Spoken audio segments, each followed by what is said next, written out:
Assalamualaikum warahmatullahi wabarakatuh. Ini seperti biasa nih ya, perawatan harian di kandang kami dan selalu membersihkan tempat pemandian. Jadi di video kali ini nih, kita akan membahas tentang antisipasi kami ya untuk di musim penghujan ataupun tentang antisipasi kami tentang kesehatan bagi ternak-ternak di kandang kami. Jangan ya mentang-mentang kita menjadikan usaha kita ini usaha sampingan, lantas kita juga harus mengenyampingkan kesehatan bagi ternak-ternak kita dan mengenyampingkan perawatan bagi ternak-ternak kita. Ini menurut saya yang cukup keliru ini ya, karena kita tahu sendiri kita usaha dalam bidang unggas ataupun peternakan yang kita rawat adalah makhluk hidup yang dimana mereka juga membutuhkan perawatan yang baik dan juga pola pakan yang baik dan akan menghasilkan produk-produk yang baik pula. Lantas kita harus memang benar-benar menjaga dan merawat ya, agar hasilnya juga lebih maksimal.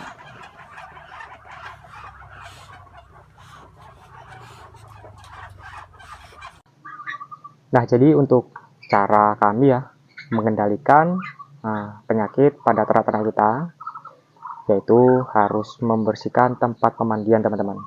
Itu penting ya buat kami, karena tempat pemandian ini selain untuk tempat berminum, itu adalah tempat mereka untuk membasahi tubuh saat mengerami ya, agar suhu telur itu terjaga.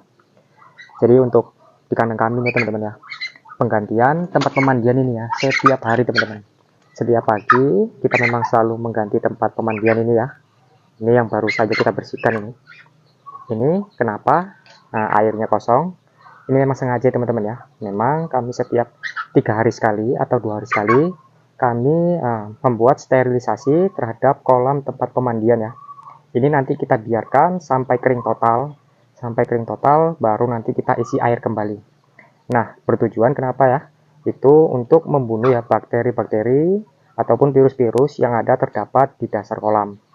Dan teman-teman, untuk tempat kolam pemandian ya yang perlu dibuat, seharusnya itu tidak perlu yang namanya dalam ya. Kita cukup sekitar 10 cm itu udah cukup. 10 cm itu udah cukup teman-teman. Jadi ini ya, kolam kami ini tidak namanya terlalu dalam. Cukup dengan selutut bagi entok indukan kita. Itu udah cukup, nggak perlu namanya sampai induk itu bisa menyelam-menyelam, nggak perlu. Yang penting airnya yang selalu diganti secara rutin. Karena ini penting ya teman-teman, karena kalau kita menghiraukan ini ya tempat pemandian, ketika tempat pemandian sudah mulai keruh, nah saya sudah pastikan airnya itu pasti mengental teman-teman. Nah jadi ketika air itu mengental, terus nanti diminum oleh indukan dan dibikin mandi oleh indukan, nah air-air tersebut yang akan masuk ke sela-sela mata, nah disitu yang akan menyebabkan namanya sering ya terjadi kita bilang namanya penyakit mata biru atau penyakit apa ya, mati secara mendadak. Nah mereka itu rata-rata untuk menyebar virusnya itu melalui mata teman-teman. Nah jadi kita semata-mata harus membersihkan tempat pemandian dan juga ya untuk kandang. Ketika di musim penghujan teman-teman harus memperhatikan ya untuk area kering, maupun area tempat umbaran. Jadi ya walaupun di kami di kandang umbaran ini walaupun dalam keadaan hujan seperti apapun, ini tidak pernah becek teman-teman. Ketika ada genang-genangan air nih, kita langsung sigap ini untuk selalu menimbun, walaupun genangan air sekecil apapun ya. Kita langsung timbun, biar supaya ketika air hujan itu tidak ada genangan sedikit pun yang menyebabkan nanti amoniak itu muncul teman-teman. Jadi ya, kita harus punya lahan umbaran, dan kita punya lahan tertutup seperti ini. Ini kandang ini teman-teman, ini tidak pernah basah sedikit pun. Ini namanya khusus tempat pengeraman. Ini asli kering, bahkan sampai berdebu teman-teman. Kering. Ini karena memang tidak pernah kena hujan sama sekali, tidak pernah basah. Nah ini yang membuat indukan-indukan kita juga ya nyaman saat bertelur dan mengerami.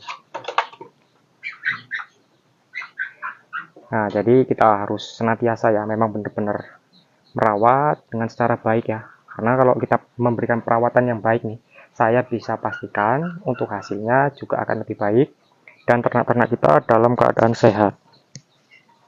kita jangan terfokus saja dengan memberikan pakan, tetapi kita tidak pernah memikirkan tentang kesehatan bagi ternak-ternak kita. Dan ini juga penting ya teman-teman ya, hindari juga namanya pemberian pakan basah ketika lagi musim penghujan ini ya.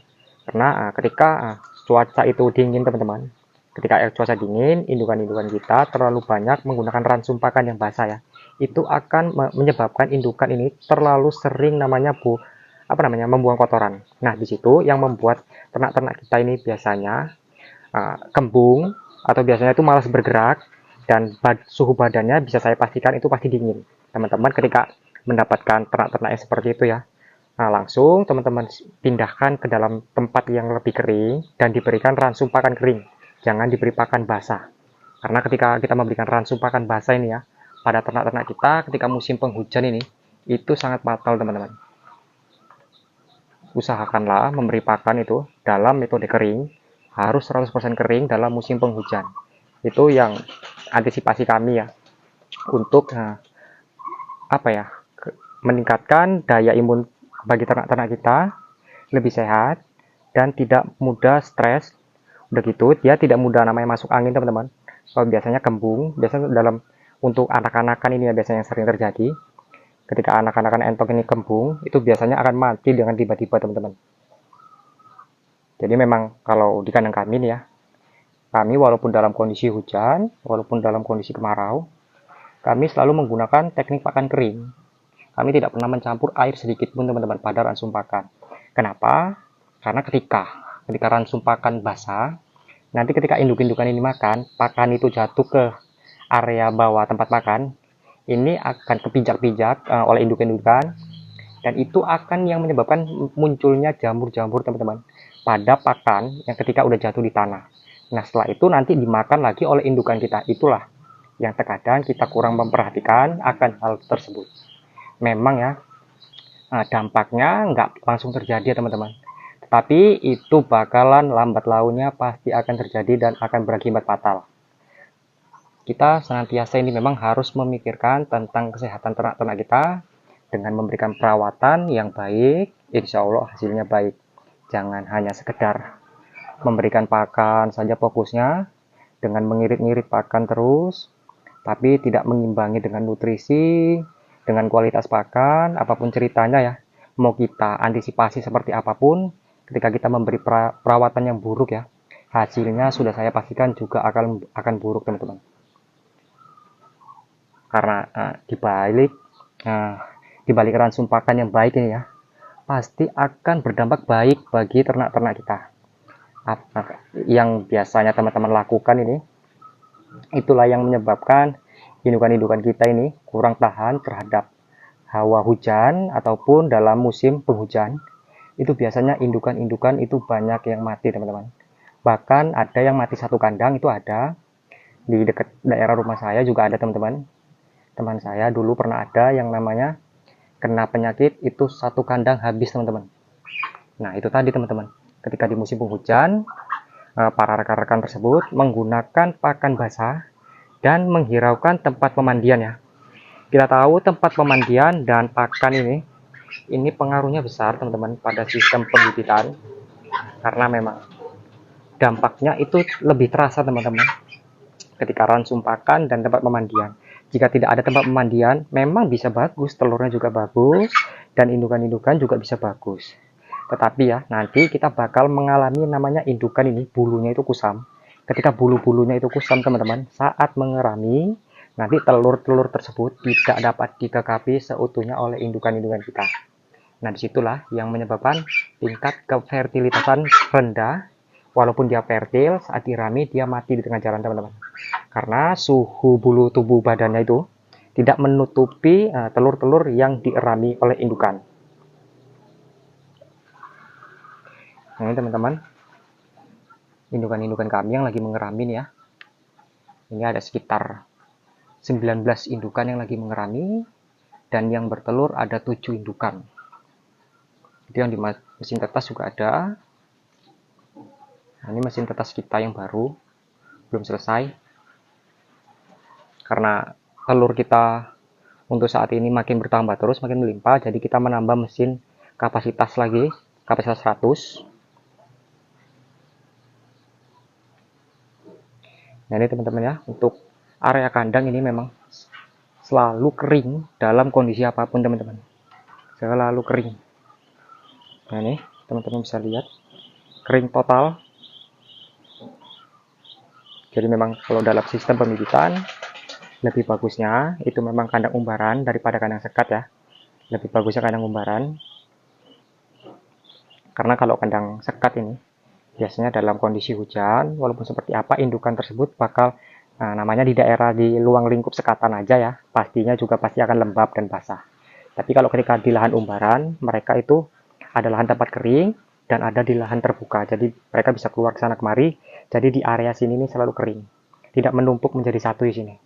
Dan itu ya yang bikin indukan-indukan di kandang kami nih alhamdulillah selalu sehat, karena kami selalu menjaga tingkat pakan dan kualitas dari tempat pemandian juga harus kita bersih, area kandang juga harus sterilisasi. Nih, hijauan kami cukup memadai ya. Jadi apa yang mereka butuhi dan mereka kekurangan nutrisi atau apapun itu mereka bisa mencarinya sendiri di lingkungan sekitar kandang. Jadi itu tadi ya teman-teman ya. Faktor yang utama itu adalah tempat pemandian. Teman-teman harus rajin mengganti dan juga adalah di ransum pakan. Ransum pakan ini pengaruhnya besar teman-teman. Maupun dalam menjaga kesehatan ternak-ternak kita, dalam kondisi hujan, dan juga meningkatkan hasil produksi. Jadi mungkin begitu saja nih teman-teman ya, video singkat ini yang dapat saya berikan. Semoga dapat bermanfaat. Nanti teman-teman jika ingin menanyakan sesuatu ya, tanyakan saja di daftar komentar. Insya Allah saya akan selalu menjawab. Oke, assalamualaikum warahmatullahi wabarakatuh.